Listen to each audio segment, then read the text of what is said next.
Boa tarde, gente. Estamos ao vivo nessa tarde de domingo. Olá. Estou vendo muitas pessoas entrando já. Boa tarde. Que felicidade. Vocês não têm noção da felicidade do tema dessa live hoje. Estou muito feliz mesmo. Vamos ver se nosso convidado já entrou. Aqui o Natan. Olá, Natan. Boa tarde. Boa tarde. Tudo bom? Vou iniciar dizendo que eu estou muito feliz de passar essa tarde de domingo, né, de você ter aceitado o meu convite. Prazer é meu. É sempre bom. Gente, eu vou começar me apresentando. Eu me apresento para vocês e para o Natan também, que a gente não se conhece pessoalmente, a gente só se conhece virtualmente. Eu sou Cristina Rocha, advogada há 12 anos, e o autismo entrou na minha vida há 8 meses, né, com o diagnóstico de autismo do meu filho, Benjamin. Hoje ele tem 4 anos de idade. E assim, eu conheci o Natan nesse meio assim, de rede social.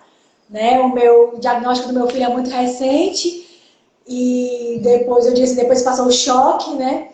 Eu fui nas redes sociais, fui no Instagram, comecei a pesquisar e para minha surpresa eu encontrei o perfil do Natan na rede social, numa live que ele estava fazendo e eu fiquei encantada porque a gente não vê muito pai, né, falar de autismo.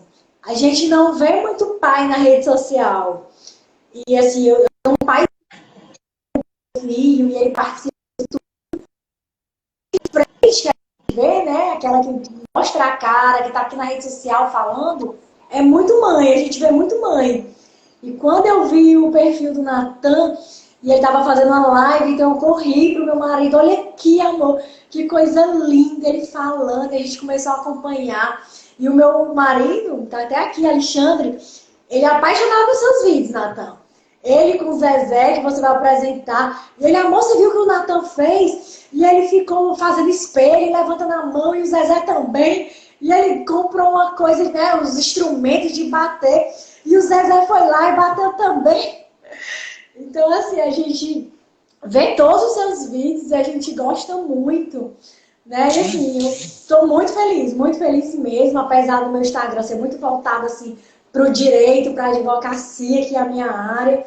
Mas hoje eu não quero falar de direito, eu não quero falar de problema, hoje eu quero falar só de coisa boa. E assim, muito feliz mesmo, Nata, que você aceitou o convite. E eu queria começar logo assim. Quero que você se apresentasse. Vou só ler o currículo do Natan, você sabe quando eu anoto é porque o currículo é grande, né?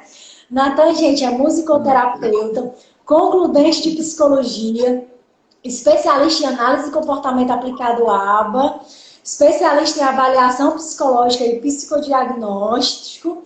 E assim, eu tenho também a sua qualificação pessoal, mas eu queria que você começasse se apresentando, apresentando sua família e já dizer como foi que o autismo entrou na sua vida. Boa tarde, Cristina. Boa tarde, todo mundo. Boa tarde, Alexandre. Eu vi aí também você. Muito prazer. Gente, para quem não me conhece, eu sou o Natan. Eu sou, antes de tudo isso que Cristina falou, sou pai do Júnior e da Ana Liz. Então, antes de ser qualquer outra coisa, eu sou o pai do Júnior e da Ana Liz, que foi o que me levou a ter essa formação que tenho hoje. Então, eu era o Natan antes dos meninos, eu sou um outro Natan depois dos meninos. E tudo começou há 8 anos atrás.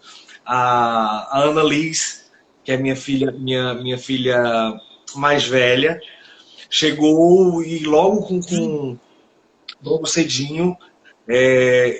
Primeiro, eu sou casado com a Solange, a gente está junto há 15 anos. Até antes tem que falar da mãe, né? É. E não seria nada sem uma mãe para ter pai. Só há pai porque existe uma mãe. Eu sou esposo da Solange. A gente está junto há 15 anos, de idas e vindas. Então, a paternidade me transformou em uma outra pessoa também no meu matrimônio. Que eu era também, dos filhos, eu era um Natan que queria dar vida, e me transformei num Natan mais responsável, mais centrado, que são características que a gente vai falar também aqui, que eu acho que são importantíssimos como características de um pai. E aí veio a Annalise, a gente foi muito esperado, foi muito desenhado, digo até que a gente teve, a Annalise nasceu em berço de ouro, porque na época, antes de ter essa formação, eu trabalhava com outras coisas. Minha primeira formação é em marketing, eu sou formado em marketing. Eu trabalhava na área de marketing, trabalhava na área comercial, trabalhei em grandes empresas, trabalhei em indústria. E aí veio a Annalise, que nasceu em berço de ouro. Então a Annalise foi toda muito esperada. A maternidade. Quando a Annalise nasceu, a gente foi para a maternidade. E dentro do quarto da maternidade, a gente foi todos os amigos, sabe? Na época a gente comeu pizza com todos os amigos dentro do quarto da maternidade. A Annalise saiu da barriga da mãe e já foi recebida com festa. Festa total, porque a gente esperava demais, todos os nossos amigos vibraram com a gente essa gravidez. E aí, depois de Annalise, com 2 anos, a Annalise teve um episódio de epilepsia, onde já despertou alguma coisa assim pra gente, meu Deus, precisamos de mais atenção do que o normal. E aí a gente lidou com a epilepsia, tranquilo, foi um episódio. E aí depois teve outro caso. E aí a gente, mas a gente quer ter outro filho. Vamos ter outro filho? Vamos ter outro filho. Epilepsia é fichinha pra gente. Vamos embora. E a gente planejou, desenhou, vamos. Quero um filho, um homem agora, um filho de um casal. E aí Deus colocou pra gente o Júnior. Então o Júnior também foi muito esperado, foi muito desenhado, de como queríamos essa gravidez. Só que o Júnior já não foi tão desses explícitos quanto a Annalise. Na época a gente já tinha outros projetos, a gente já trabalhava com outras coisas. Na época a gente trabalhava apenas, eu era animador de festa infantil, então a gente já tinha um projeto de empresa para trabalhar com criança. E aí o Júnior veio todo nesse desenho já como palhaço, já com outro olhar para o infantil. E aí o Júnior veio na nossa vida. E aí o Júnior veio com 1 ano e 5 meses. O Júnior tinha 1 ano e 5 meses. E o Júnior teve uma regressão no avanço de desenvolvimento dele. Porque ele falava papai, ele falava mamã. Só que aí ele não respondia mais a gente com as características que a gente achava do processo da infância. Que era o olhar, por já ter a irmã. Então a gente... somos humanos, a gente acaba comparando um filho com o outro, quem tem mais de um filho. Então a gente acaba comparando um filho com o outro. Aí, peraí, não, mas o Júnior, ele não tá mais falando nada, mas a Annalise falou, então, quanto tempo que a Annalise falou? Não, mas e andar, ele andou normal. E a gente começou a comparar um filho com o outro. Aí, só que a gente dizia, não, cara, a criança tem seu tempo, bababá, babá. Essa coisa que todo pai fala, cada criança tem seu tempo, né? Não, que a gente não principalmente nossos parentes. Nossos parentes também dizem muito isso, né? Não, gente, cada criança tem seu tempo, calma. Só que depois que eu vi falar de autismo, na época eu fui fazer psicologia, por uma questão de trabalhar com outra coisa também, com outra proposta, que era trabalhar com treinamentos organizacionais, que, tipo, na nossa empresa, a gente tinha uma empresa de eventos, e a gente fazia treinamentos vivenciais, e aí tinha uma parte, tipo, era toda uma vivência com equipes, com empresas e tal, e aí tinha uma consultoria que trabalhava essa parte do brincar, a parte séria veio do brincar. E aí eu vou fazer psicologia porque eu quero fazer tudo. Eu acho muito massa esse negócio, eu quero fazer tudo. E aí eu fui fazer psicologia. E aí eu fiz uma cadeira de psicopatologia da infância. E aí foi onde eu ouvi falar a primeira vez na minha vida sobre a palavra autismo. Eu nunca tinha ouvido falar de autismo. Não sabia o que era autismo. Nunca tinha lidado com autismo. E o Júnior, com 1 ano e meio, eu cheguei para minha esposa e disse, o Júnior tem autismo. Aí minha esposa, que conversa é essa? Tu tá doido? O que é isso? Minha esposa, aí veio o trauma e o luto. Ela foi pesquisar na internet. Quando a gente não sabe o que a gente faz, vai para a internet. E aí a internet, gente, do mesmo jeito que tem muitas informações boas, tem muitas informações ruins. Minha esposa se desesperou por tudo que ela viu sobre autismo na internet.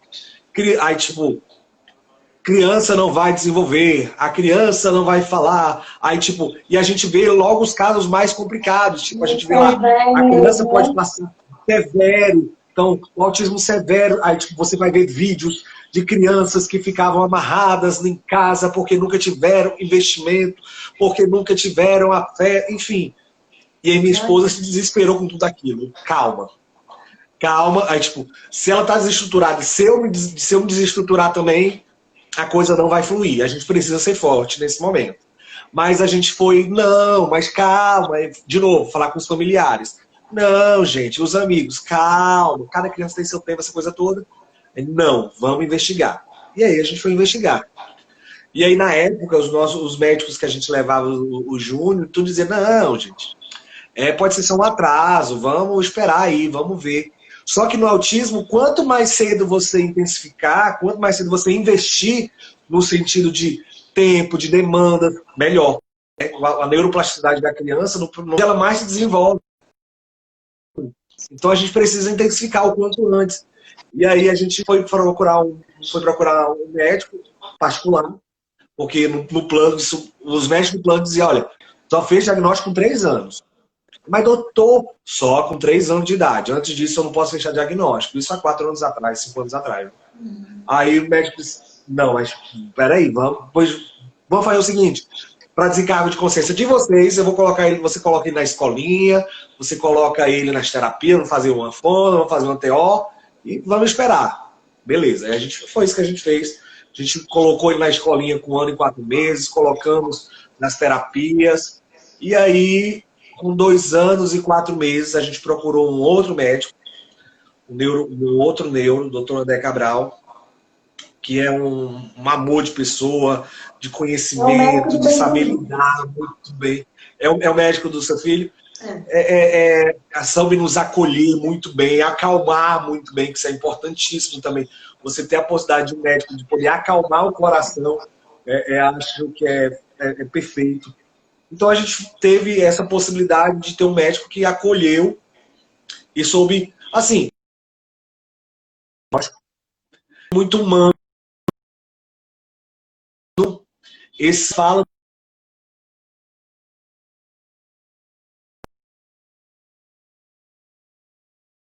da grande, mas vocês vão falar, a gente vai falar de Zezé e vai falar de Júlio. É a mesma pessoa, tá certo? O Júlio e o Zezé são a mesma pessoa. É porque a gente usou a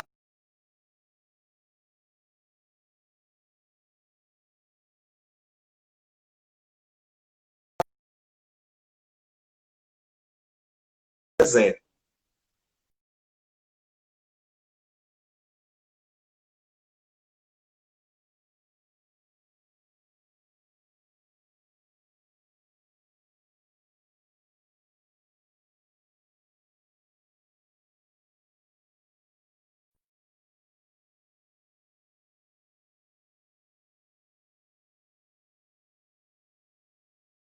Estão vendo, estão me ouvindo. Pronto, agora eu tô Todo mundo aí? Pronto. Ó, bom, então assim, quando eu falar de Zezé e Júlio são a mesma pessoa, tá, gente? Não são dois diferentes, é o mesmo. E aí, a gente fez um diagnóstico, que a gente já sabia, mas pôde nos acalmar o coração de ter um papel. Nada mais foi do que um papel. E aí o meu mundo mudou completamente como pai, de que minha esposa deu aquele baque, aquele momento de luto, depois do diagnóstico. Acho que todo mundo passa por esse momento. Às vezes, algumas pessoas pela negação, algumas pessoas não aceitam mesmo esse momento do luto, do diagnóstico, efetivamente. Outras pessoas conseguem lidar melhor. Eu sofri, mas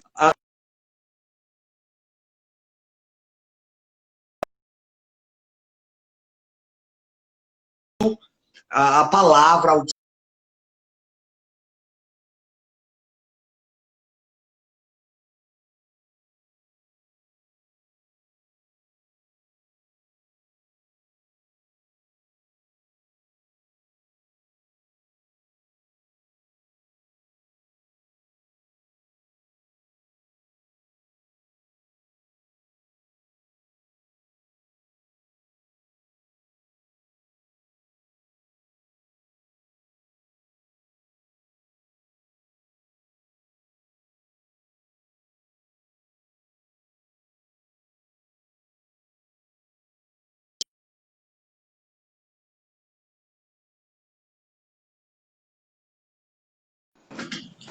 Deu uma sumidinha. Voltamos. Voltamos. Me vendo? Estou. Tá me ouvindo? Estou sim. Pronto. Então é isso, assim que o autismo chegou na nossa vida com esse diagnóstico de 2 aos 2.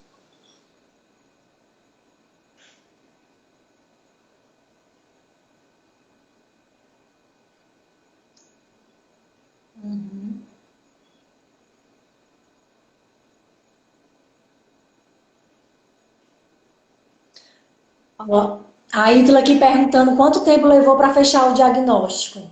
Acho que mais de um ano, né, que você falou. Mais de 1 ano e 5 meses até 2 anos e 4 meses foi o período para fechar o diagnóstico. Mas esse diagnóstico ele foi também amparado por diversos outros profissionais, né? Tipo, então a gente apresentou, porque como a gente começou mais cedo, a gente levou laudo dos profissionais de TO, de fono, a gente levou da psicopedagoga, do psicólogo, então a gente juntou tudo isso e, doutor, tá aqui. E agora? Ele tem autismo? Tem autismo. Qual é o grau? Aí a gente foi investigar o grau do Júnior. A princípio era num grau de severo, por causa da linguagem, né? Então, por exemplo, para quem está entrando nesse mundo do autismo, a gente tem aí o leve, o moderado e o severo. E aí o que mede esse grau severo é muitas vezes a questão da linguagem, a falta da linguagem. Então o Júnior, ele tinha, aos 2 anos e 4 meses, ele não já falava mais nada. A gente chama de diagnóstico de apraxia, e aí a gente está enfrentando esse diagnóstico da apraxia por meio da música, que foi esse elo de conexão com o Júnior. Foi onde a gente encontrou essa conexão, Né? que eu acho que é uma palavra. Essa conexão é a palavra mais importante no relacionamento familiar com a criança autista ou com o filho autista. Então, se você consegue encontrar qual é essa conexão que você tem com o seu filho, você vai ter sucesso nesse dia a dia, nesse caminhar com o autismo. E engraçado, Natan, que quando eu te conheci, eu já achei que era o contrário. Não, Natan era musicoterapeuta, trabalhava com tudo isso, e depois que identificou o autismo no Zezé. Mas foi justamente o contrário, né? Como você disse, você reformulou não só a sua vida pessoal, mas a sua vida profissional todinha devido ao autismo do Zezé. Isso. Mudou o nosso modo o modo de ver a vida, o modo de encarar a vida, as nossas relações.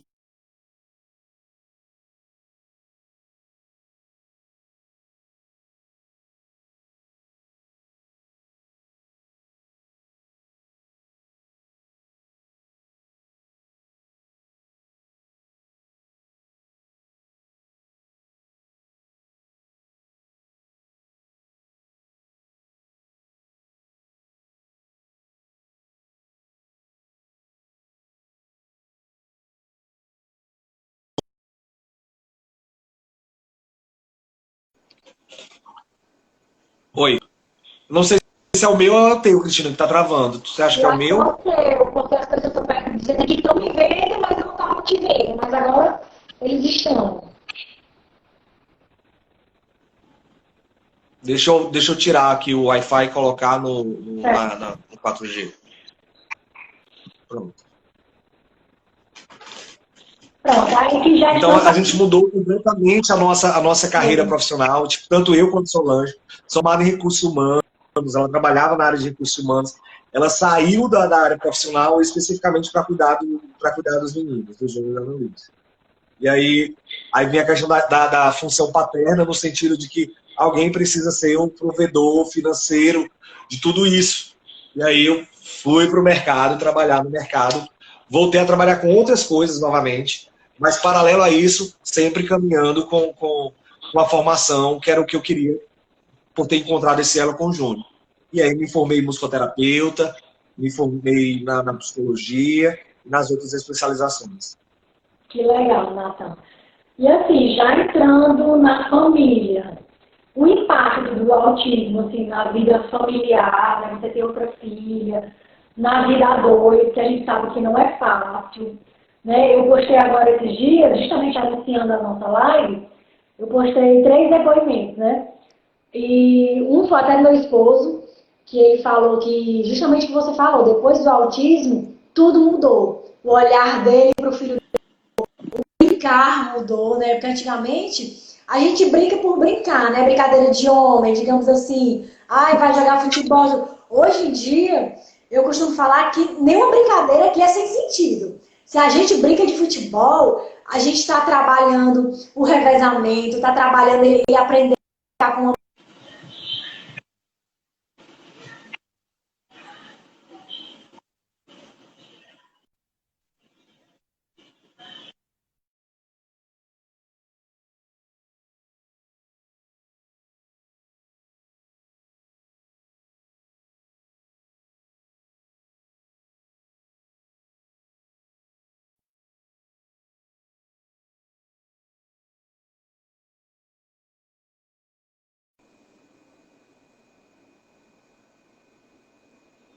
Meu marido aqui mandando mudar a internet.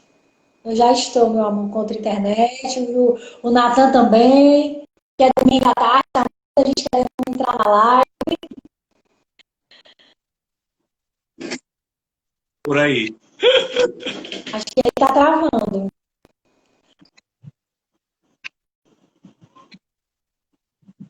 Deixa eu tentar ir para um outro canto, Cristina. Me dá Tá, só um minuto dou sim.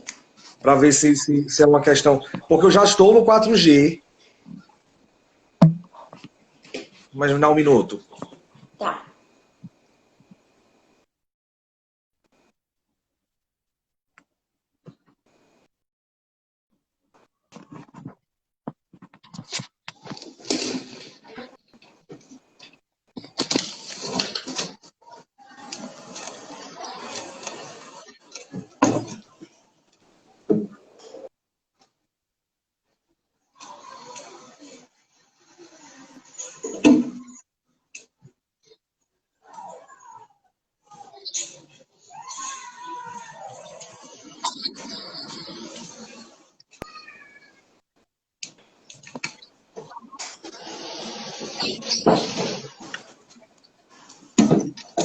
Vai dar certo, gente. Quem tá chegando agora, o Natan tá só mudando de local para ver se melhora a conexão.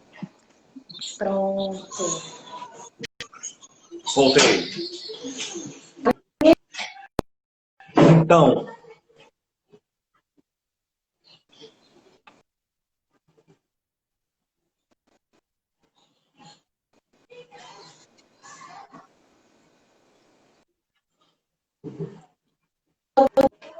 Bem, tá me ouvindo, tá me ouvindo? oi, Cristiane. Tô vendo, tô ouvindo. Tá ouvindo direitinho? Tô te ouvindo, mas tua tela tá travada. Minha tela tá travada? Gente, dá um legalzinho aí se vocês estão me vendo o Natan, ouvindo direitinho.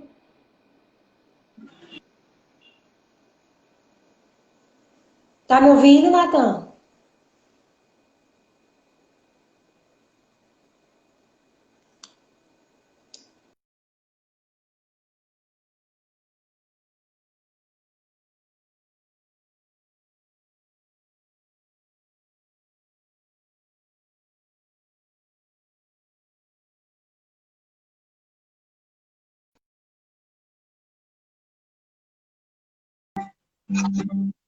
Tá me ouvindo?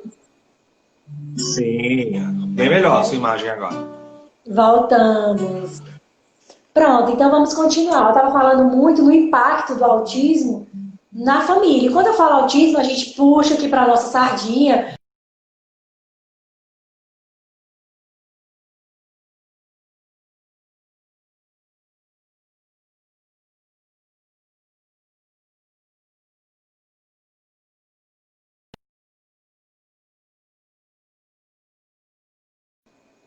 Ó, tem gente dando um legalzinho.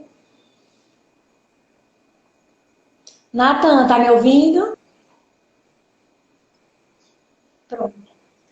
Então, assim, o impacto do autismo na sua família, né? Você tem outra filha, no casamento. Eu postei agora recentemente de um grupo de mães, né, que deram um depoimento, e elas falam assim, infelizmente, a minha realidade, a sua realidade, né, não é regra, né, infelizmente. Porque eu sou casada, meu marido participa muito, é um paizão, abraçou o meu filho, o autismo, e ele vai na luta e tudo, você também, você, como você disse, você mudou toda a sua carreira, sua profissão, e trabalho voltado para isso, né, com benefício muito voltado para o seu filho, né, e até se estendendo a outras crianças, né, devido à musicoterapia, mas infelizmente não é a realidade de todo mundo, né. Tem uma frase que eu escuto muito, que é assim, o autismo entra pela porta e o casamento sai pela janela. Né? Que muitos pais não aguentam, muitos pais não aguentam nem a rotina, nem o diagnóstico, ou quando não vão embora de casa, simplesmente separam. É como eu já ouvi casos assim, eu amo meu filho, mas eu odeio o autismo. Né? Então, assim, ou não querem saber. A mãe chega e diz, olha, amor, lê isso aqui, é interessante. Ela diz, não, tu leu, tu já tá sabendo, né? Então, tipo assim, resolve. Né? Não abraça, né? Não abraça o autismo. Então, assim, como foi esse impacto na família, na Ana Liz, na sua esposa, no seu casamento? Tá. Assim, o autismo por si só, ele é algo, como você falou, que demanda demais. E assim, é um amor que você precisa dar, que você precisa fornecer, mas você muitas vezes, por muito tempo, você não vai ter nada em troca. Porque até que essa criança compreenda esse amor, ela vai quando você for abraçar, ela vai te rejeitar. Quando você for chamar, principalmente assim, todo o filho é algo idealizado, sonhado, né? Então, tipo, se você sonha, principalmente o pai, a figura paterna, ela sonha, aí o pai, eu falo a figura paterna, você tem mil planos, tipo, vou jogar bola com meu filho, vou levar para o estádio, vou sair para ir, já pensou em ir para balada com meu filho lá, adolescente de 15 anos. Então você idealiza todo esse filho, ele é muito idealizado e sonhado. Então, a partir do momento que você não tem a realização desse sonho, assim, não quer dizer que isso não vai acontecer, mas quando o diagnóstico vem, é como se você fechasse seus olhos e você não consegue ver mais nenhuma possibilidade. Né? Então, para muitos pais, e aí não só o pai, a mãe, enxerga como não tem mais possibilidades. Ah, meu Deus, o autismo chegou e aí meu filho vai ficar prostrado numa cama, numa rede, não vai conseguir evoluir. E aí isso acaba dando, de novo, a ideia de um luto muito grande. É a sensação de uma perda, de um sonho, de uma idealização. Muitas vezes, a gente como pai e mãe, a gente, aí falando psicológico, já no lado da vertente psicológica, quando a gente tem um filho, a gente quer que esse filho seja e tenha aquilo que a gente não foi e que tenha aquilo que a gente não teve. Não é verdade? Então a gente projeta muito para esse filho. E aí quando vem esse diagnóstico de autismo, isso é um baque total. Então, muitas vezes, o pai não consegue lidar com isso, muito também por uma questão cultural, de que a mãe é que cuida. Então, se a mãe é que cuida, eu só preciso, como você falou, não, basta que você saiba, eu estou aqui para o apoio. Só que, pelo contrário, quando o autismo vem, essa rede familiar ela precisa ser bem forte, porque e existe já pesquisas, aí quando a gente marcou a live, você me convidou para a live, eu fui atrás de olhar algumas coisas. Existem pesquisas que falam que quando a figura paterna, e aí não estou falando de pai por conta das questões familiares que vivemos hoje, então alguém que represente a figura paterna é importantíssimo nesse convívio da família. Por quê? Porque essa criança ela vai precisar da questão da castração, de alguém que diga não para essa criança, porque além do autismo é uma criança, além do autismo é um ser humano, além do autismo é um serzinho que vai demandar, como qualquer outra criança, só que com apenas alguns atrasos. Mas ela vai demandar e precisa de alguém que diga, não, isso não pode. Então, o papel lá onde Freud falava do papel da castração. Então, é importantíssimo a figura paterna nesse sentido de dizer assim, não, você não pode fazer isso, não, isso você vai se machucar, não, não pode. E aí, a presença do pai dentro da família, nesse momento, algumas pesquisas mostraram que diminuiu muito as características de depressão dessa mãe por segurar tudo isso sozinha. Então, tipo, de mães, e aí eu conheço, por exemplo, na faculdade, na psicologia, eu fiz alguns estágios, onde um dos estágios eu promovi uma roda de conversas com mães de autistas. Então, foi um trabalho voluntário, onde eu sugeri, eu queria falar, eu sempre trabalhei com, a minha ideia era trabalhar com crianças autistas, mas eu pensei, mas e as mães? E aí eu criei um grupo de mães autistas, e a fala dessas mães era, é muito complicado levar o barco sozinho. É muito complicado não ter o apoio do meu marido, o apoio do meu esposo, e aí isso acabava de inconscientemente chegando em mim e dizer assim, meu Deus, eu preciso estar forte, eu preciso estar aqui, eu preciso estar junto. E aí isso é importantíssimo nesse crescimento. Então, porque se por exemplo, a família são pilares. Então, se um dos pilares cai, desestrutura tudo, né?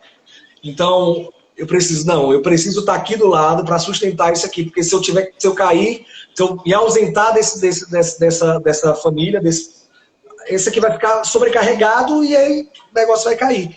Então é o que acontece, a quantidade de depressão, de diagnóstico de depressão, de mães de autistas, gente. Eu estava olhando, meu Deus, é uma realidade. Muito por conta dessa demanda da ausência da figura paterna dentro da família. E muito por isso também, por conta do que eu já falei, dessa idealização do pai, de querer, eu vou projetar, eu vou levar meu filho para o estádio, tudo isso, e esse sonho, eu quero que meu filho, seja militar, porque eu sempre sonhei com isso. Essa idealização e tudo isso cai por terra depois do diagnóstico, e aí isso acaba atrasando esse olhar da figura paterna dentro do relacionamento familiar. Porém, entretanto, é importantíssimo olhar para isso de maneira de que isso seja muito mais responsável. Eu acho que aí entra a questão das características da importância, o tema da live era a importância da paternidade na família autista. Então, a importância da paternidade nesse momento seria com algumas características para esse pai, para essa figura paterna. A responsabilidade você é responsável por esse filho, gente. Você é responsável por essa criação. Você assumiu isso quando você quis ter um filho. Então, já que mudou tudo, eu preciso assumir a responsabilidade de estar junto. Eu preciso assumir a responsabilidade de apoiar. Eu preciso ter a responsabilidade de não me ausentar. Não só da maneira... como é que eu posso falar? Me ausentar porque preciso... mas eu trabalho demais. Aí eu escuto também isso. Mas eu trabalho demais, eu preciso trabalhar para sustentar a família, eu não posso estar junto direto. Eu não posso, cara, eu tenho que trabalhar. Já que a minha esposa que cuida do tratamento lá, eu preciso trabalhar. E se ausenta. Mas até aí entra uma outra característica que seria o estar presente de maneira presente.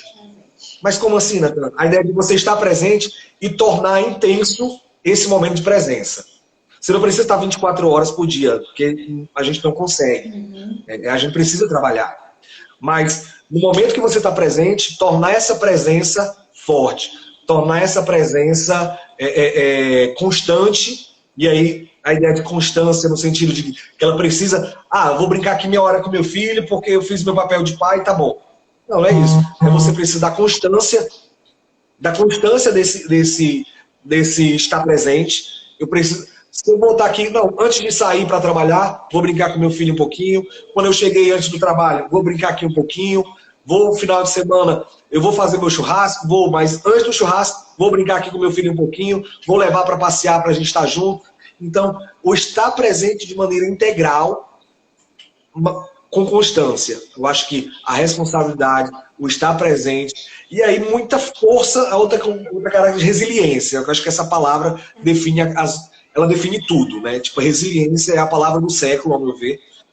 Então, quando você trabalha com a resiliência, quando você aprende a ser resiliente, vem o que a gente falou aqui também, Cristina, que é o que você demandar carinho do seu filho, ele não vai te devolver em troca, mas você precisa ser resiliente para dizer, para entender que nesse momento não. Mas eu preciso tentar, persistir, insistir, e em um momento esse afeto vai ter retorno. Então, imagine o relacionamento que você se dá totalmente, isso é muito desgastante, né? Acho que todos nós já tivemos um relacionamento. Não recebe nada em troca, né? Mas assim. E esse não receber nada em troca é desesperador, não é verdade? Mas o Marcos Mion, eu até compartilhei um vídeo dele, que ele resume justamente isso. Primeiro, que eu não posso deixar para lá, porque eu estaria desistindo do meu filho. E segundo, ele falou amor e paciência. E como você disse, por mais que você diga eu te amo e ele não diz de volta, mas ele está ouvindo. Ele está ouvindo, ele está sentindo, ele pode não entender, ou com palavras, ou não se expressar com palavras, mas ele entende. Ele é uma criança, entende quando é amada, quando você mesmo, como você disse, você achou esse elo. E a terapeuta do meu filho, ela disse justamente isso essa semana. Que você achando esse elo, essa porta de conexão, é o que você disse, é aí que você tem que se agarrar. E você se agarrou na musicoterapia, que é esse elo que eu tenho com meu filho. E você usa isso para tanta coisa. Você usa isso conexão pai e filho. Você usa para fazer terapia. Você usa para se divertir, para brincar. E tenho certeza que nesse momento ele se sente amado, né? Porque ele se sente importante, aquele momento de vocês dois. A gente vê isso no vídeo, né? Então você achar esse elo, né? E manter, como você diz, constância. O pai, como você disse, aquela hora de qualidade, aquela constância, aquele momento. A gente sabe que né, tem que ter o provedor da família, seja homem, seja mulher, né? Tem gastos, né? Mas assim, como você falou, resiliência também. A gente tem que se adaptar.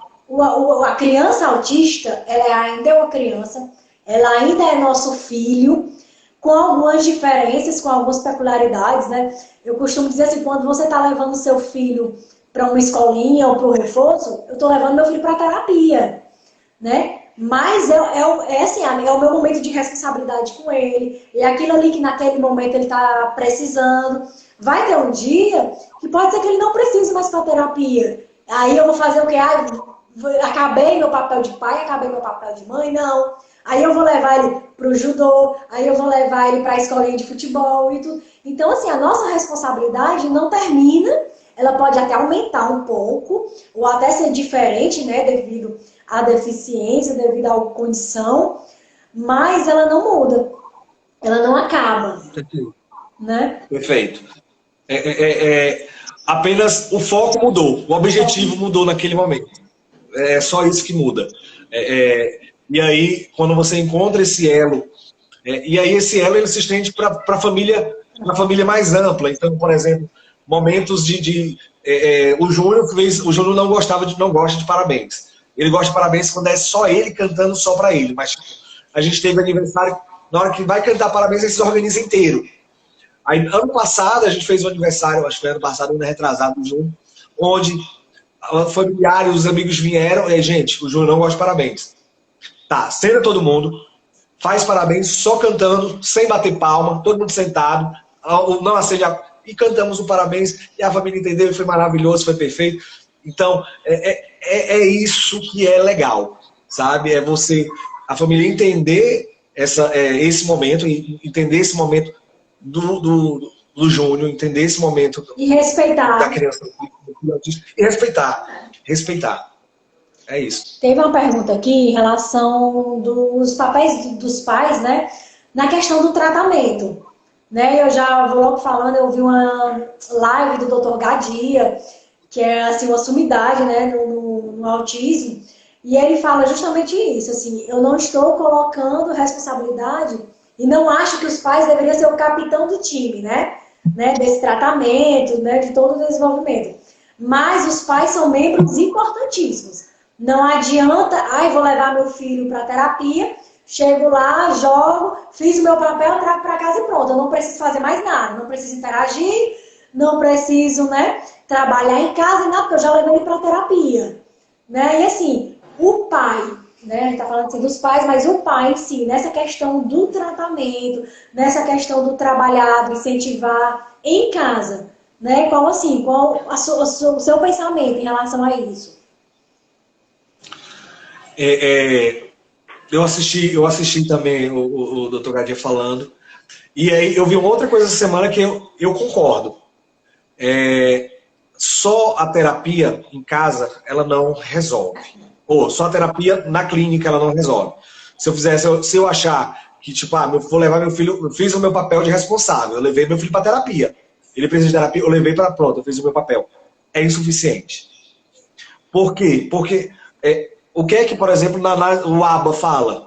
Que quanto mais intenso esse desenvolvimento, essa ferramenta, esse trabalho, quanto mais intenso, mais a criança desenvolve. E tá aí a ciência mostrando que isso funciona de verdade, a questão da intensidade. Então, é o que eu disse, quanto mais intenso, mais eficaz. Quanto mais intenso, mais eficiente. Então, se eu faço isso na extensão da minha casa, por exemplo, meu filho fez na terapia, aí eu converso com a terapeuta. Foi o que vocês fizeram hoje? Hoje a gente brincou sei lá, brincou na frente do espelho, eu estou trabalhando as vogais com ele. Legal, beleza. Aí eu chego em casa, aí eu brinco com o Júnior muito de questão naturalista. Tipo, eu não sento com ele, assim, todo dia nesse horário eu vou sentar com o Júnior para fazer uma atividade. Em um determinado momento do dia, Júnior, vamos cá, vou fazer isso aqui. E a gente faz. E aí, tipo, Júnior, vamos lá. Aí eu pego o violão. Quais são aqui? Vamos lá, Júnior. Avião voando. E aí o avião, qual é o som do ar? Avião, bora Zé, E aí eu faço.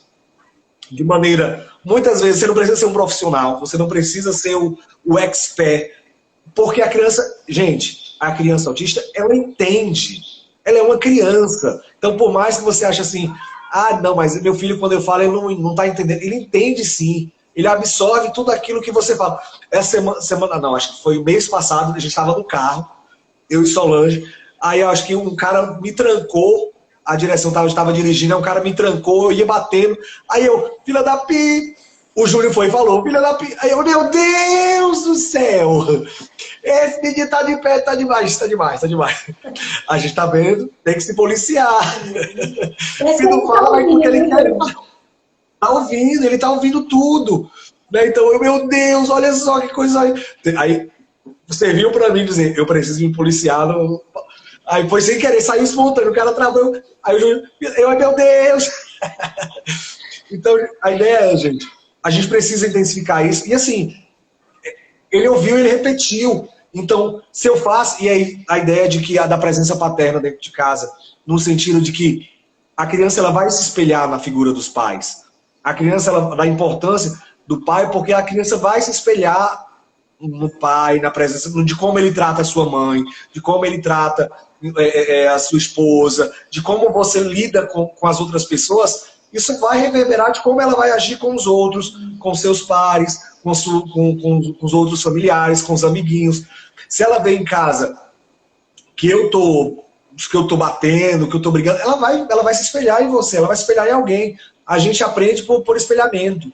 Na nossa escola normal, se temos filhos típicos ou atípicos, eles aprendem por espelhamento. Então, em casa é da mesma maneira. Daí, o exemplo que eu dei agora é espelhamento. Eu falei, o Júlio foi automático. Então, a importância de estar presente nesse sentido é isso. Assim, se há possibilidade de você, como pai, treinar, de você, como pai, se capacitar, de você, como mãe, buscar conhecimento para lidar junto em casa com o que os terapeutas estão fazendo com o seu filho, perfeito. Perfeito. Esse é o mundo ideal. Esse é o mundo ideal. Dar continuidade a isso de maneira intensa, de maneira constante, como eu já falei. Isso é um mundo perfeito. Se você não puder, lide com o que você tem, lide com o que você sabe. Eu quero que meu filho aprenda a fazer xixi no vaso. E aí, o que é que eu faço com o Júnior? Quando ele não quer que eu cante para ele. Aí tem momentos que o Júnior também não quer saber de música. Que eu cante, mas ele quer saber da música. Aí eu pego um videozinho lá que tem falando sobre... O xixi. Vamos lá. xixi, quer fazer xixi. Aí eu boto a musiquinha lá, o que é que ele gosta? Qual é o reforço que ele gosta? É o celular. Então eu boto um vídeo no celular que fala sobre xixi. E aí, eu não tô. Mas não é eu que estou fazendo. Mas eu estou usando o reforço que ele gosta para fazer o comportamento que eu quero que ele faça, que é fazer xixi no vaso. E eu não preciso ter conhecimento técnico para isso. Eu acho assim, logo quando eu descobri, eu fui estudar. Porque eu estudava e passava para o meu esposo, estudava e ele também, a gente tirava as dúvidas com as terapeutas. Porque eu acho assim, que os pais têm que ter assim, um mínimo de conhecimento ou de dicas, né, de orientação, para a gente saber o que fazer. Porque assim, como você disse, essa intensidade é muito importante. Então assim, se eu, antes eu sentava com meu filho, ficava brincando ali de qualquer coisa, ele é apaixonado por letra e número. Às vezes a gente só brincava, entre aspas, uma brincadeira simples. Hoje não, hoje a gente já tem aquele olhar, diz, olha, ele sabe a letra, ele sabe falar, mas o meu filho, ele é muito, tem que trabalhar muito a questão do social. Quer dizer, ele sabe pra ele, mas a professora pergunta, ele, ó, faz cara de paisagem, finge que não é nem com ele. Aí eu paro o vídeo, tu não tá ouvindo a professora falar contigo, não? Tu sabe que letra é essa, não? Aí ele, uau, e por que tu não fala? Aí eu disse, leve, toda hora que a professora perguntar, você tem que levantar a mão e tem que falar, né? Eu sei, professora.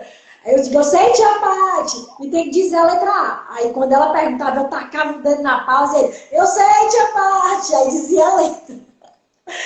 Por quê? Porque isso é orientação. Ele disse, olha, Cristina, você tem que trabalhar mais o social. Ele sabe, mas ele não fala, ele guarda pra ele. Então, assim, tudo isso é orientado.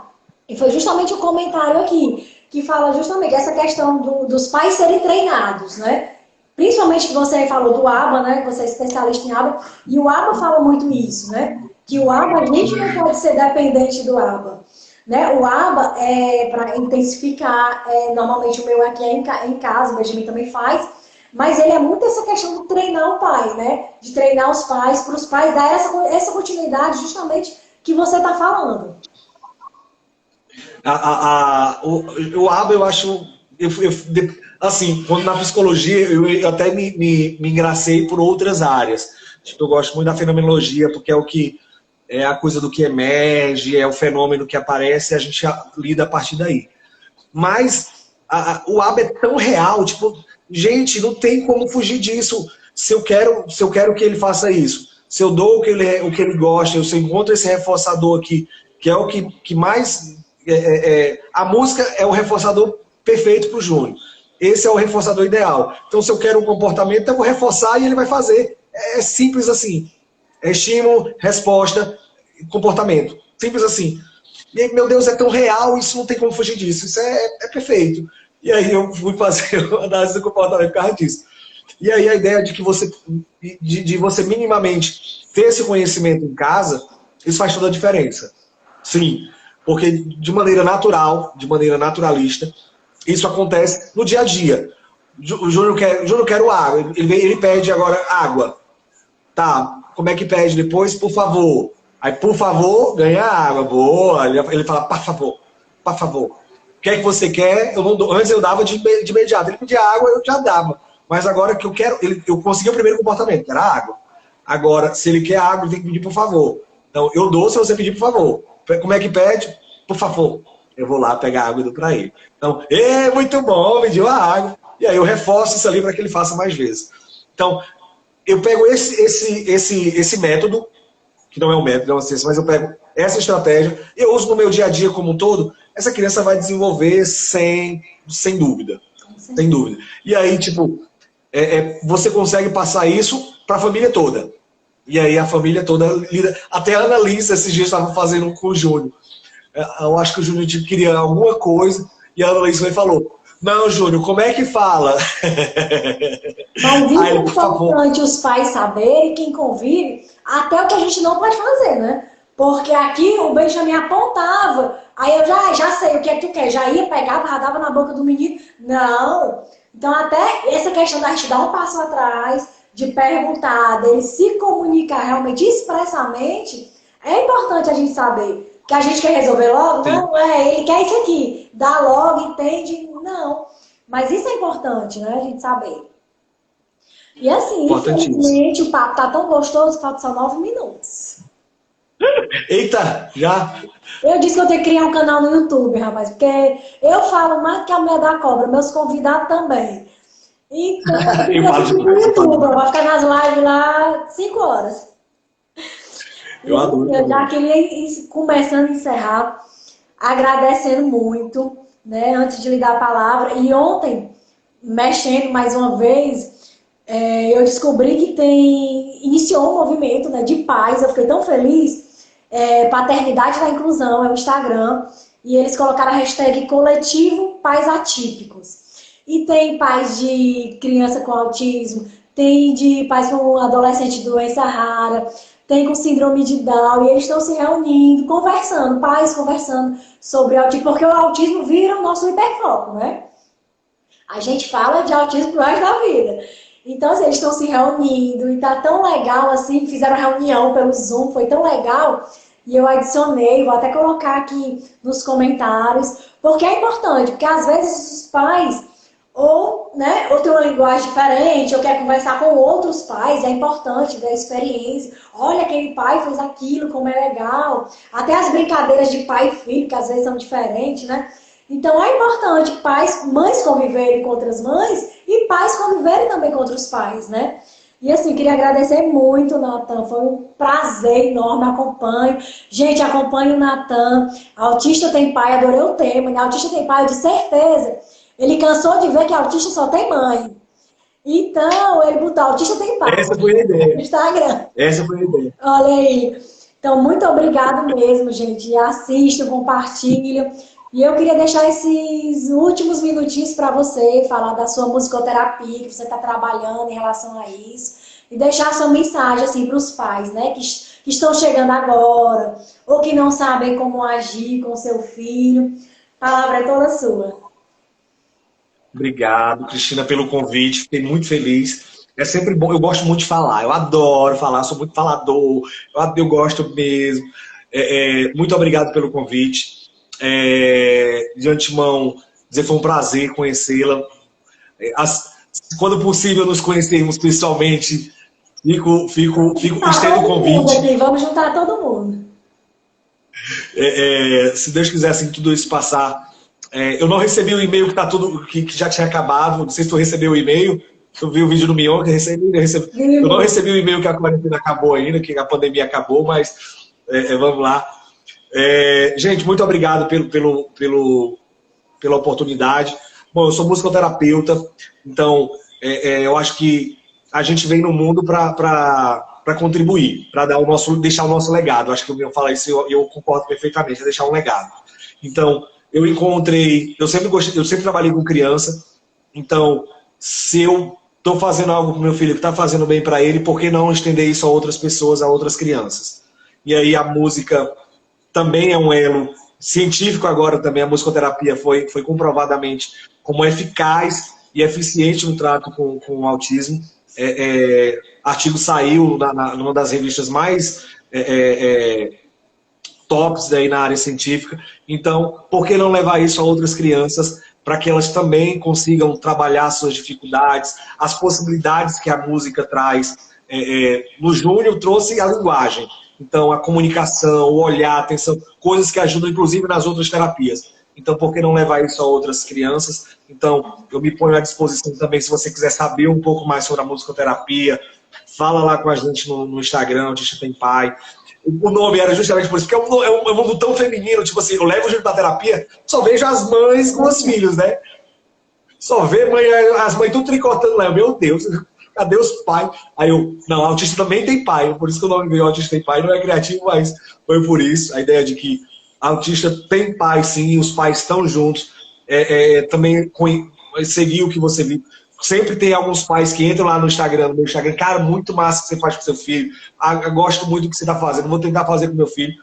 Então a ideia é de que outros pais vejam isso que a gente faz com o Júnior, que espelhem, que consigam assumir esse papel de pai de maneira forte, de maneira intensa, que não desistam dos seus filhos, não desistam do amor dos seus filhos, não desistam da força do companheirismo com suas esposas, que eu acho que também é importantíssimo.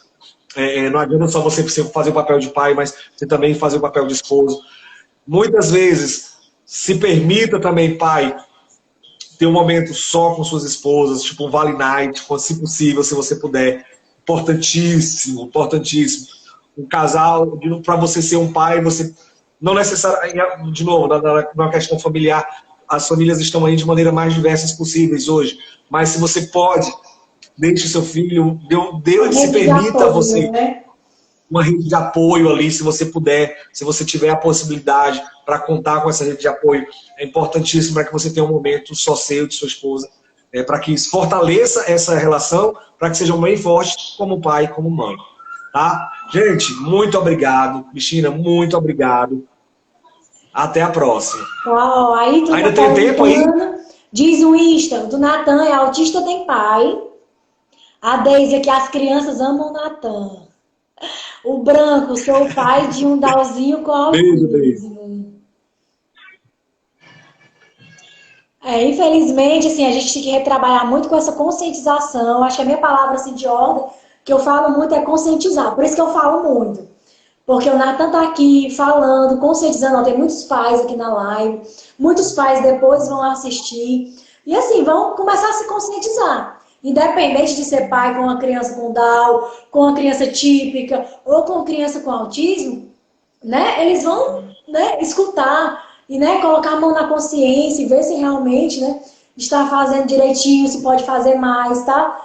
Usando, né?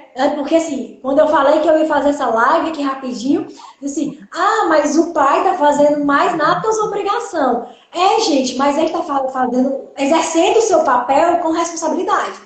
Porque infelizmente a gente se admira porque não é em regra, né? A gente não vê muito. E como eu disse, principalmente assim, de cara aqui na rede social. Mas que sirva de exemplo, assim, de um pai exercer a sua paternidade com responsabilidade, que é o mais importante, né? Então, Natan, muito obrigado para quem estava aqui nessa tarde de domingo junto com a gente. E sigam o Instagram do Natan, Autista Tem Pai, vou colocar aqui depois. Mandem, compartilhem com todo mundo, com algum pai, seja de criança típica, de atípica, né? Esse é um tema para a família, né? Que todo mundo pode assistir. Então, muito obrigado, bom domingo para vocês. Até mais, Natan. Até mais todo mundo. Um abraço a todos. Tchau, tchau, gente.